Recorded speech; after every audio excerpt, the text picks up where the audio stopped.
Halo teman-teman, jadi sebagaimana teman-teman mungkin juga udah tahu bahwa mulai Januari 2025 itu Direktorat Jenderal Pajak mulai menerapkan sistem Cortex.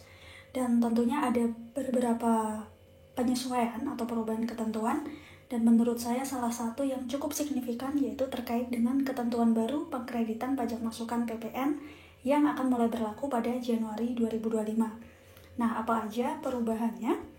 Oke, jadi langsung aja kita tahu kalau di ketentuan yang lama itu kan pengkreditan pajak masukan dapat dilakukan di masa pajak yang sama sampai dengan 3 masa pajak setelahnya. Jadi contohnya kalau ketentuan lama ketika kita punya pajak masukan di bulan Januari, di sini ada PM, maka faktor pajak masukan itu kita boleh untuk dikreditkan di masa pajak Januari, Februari, Maret, April. Jadi bebas pilih mau yang mana aja. Begitu juga dengan dokumen lain pajak masukan atau dokumen tertentu yang dipersamakan dengan pajak masukan. Itu boleh dikreditkan di masa pajak yang sama atau 3 masa setelahnya. Nah, ketentuan yang baru ini diatur di PMK 81 tahun 2024, ada di pasal 375. Emang banyak banget ya pasalnya ya. Nah, di ayat 1-nya disebutin teman-teman bahwa pajak masukan pada suatu masa pajak dikreditkan dengan pajak keluaran dalam masa pajak yang sama.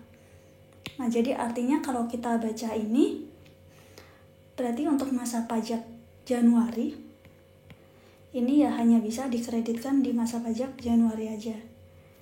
Kita baca lagi selanjutnya. Nah, di pasal 376-nya dijelaskan kembali bahwa pajak masukan yang dimaksud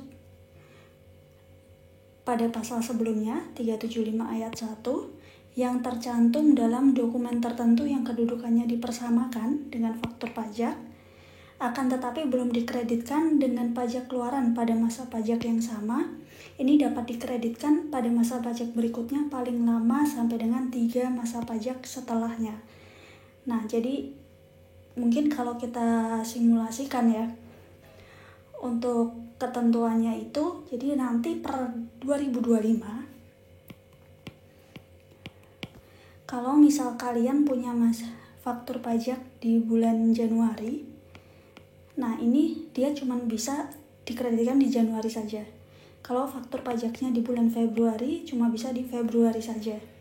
Tapi kalau untuk dokumen tertentu yang dipersamakan, jadi ini masih boleh kayak ketentuan yang lama. Jadi misalkan dia ada, ini untuk dokumen tertentu ya, misalkan dia ada dapat dokumen tertentu PM di Januari, ini masih boleh untuk dikreditkan juga di Januari atau di Februari atau di Maret atau di April, kayak gitu.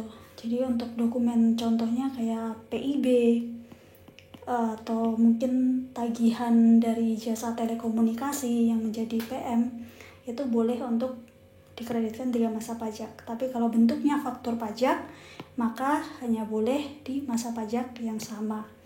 Seperti itu. Nah, mungkin teman-teman terus bertanya, gimana ketentuan peralihannya dari ketentuan yang lama di tahun 2024 dan ketentuan baru 2025. Yang mana kalau 2024 kan kita bisa mengkreditkan sampai dengan 3 masa pajak setelahnya ya untuk faktur pajak. Nah, jadi untuk 2024, misalkan teman-teman punya faktur pajak di bulan September,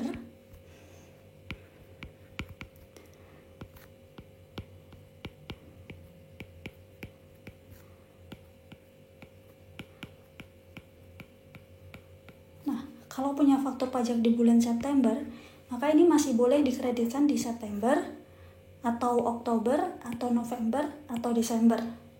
Masih boleh. Kenapa? Karena belum melebihi 2024 selesai. Nah, tapi kalau misal teman-teman contohnya punya faktur pajak di bulan Oktober, maka ini cuma bisa dikreditkan di bulan Oktober atau November atau Desember.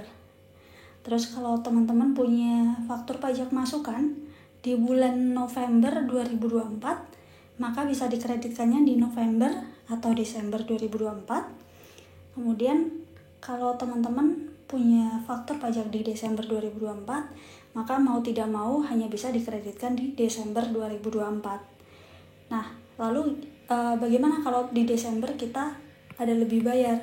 Nah, ini nggak masalah teman-teman, karena seperti biasa untuk lebih bayar ini itu bisa untuk dikompensasikan ke 2025 di masa Januari 2025. Nah, jadi walaupun sudah berbeda ya, ini kita masih pakai web e-faktur, di sini pakai Cortex itu, tapi sudah dikonfirm bahwa bisa untuk dikreditkan, atau mau pengembalian seperti biasa juga boleh. Nah, jadi itu saja untuk ketentuan terbarunya, semoga bisa bermanfaat. Terima kasih.